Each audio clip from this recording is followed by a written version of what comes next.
এটি শুধু একটি হত্যা নয়, এটি রাষ্ট্রের চরম ব্যর্থতা। এ হত্যার শেকড় আজকের নয়। জুলাই হত্যাকাণ্ডের বিচার হয়নি, সন্ত্রাসীরা ধরা পড়েনি, দাউদ খানের মতো চিহ্নিত ক্যাডাররা জামিন পায়, আবার অস্ত্র হাতে ফেরে।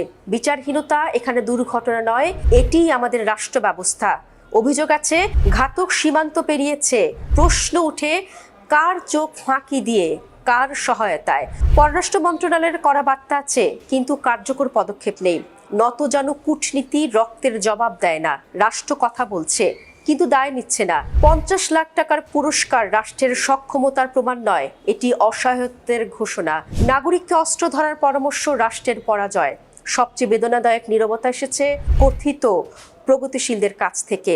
প্রতিবাদ এখানে বাছাইকৃত, ন্যায়বোধ এখানে দলভিত্তিক। হাদি কোনো ব্যক্তি ছিলেন না, হাদি ছিলেন একটি সম্ভাবনা। তাকে হত্যা করা হয়েছে, কিন্তু তার প্রশ্নগুলো জীবিত। ডক্টর ইউনূস, রাষ্ট্র, সরকার, প্রশ্ন আপনাদেরই।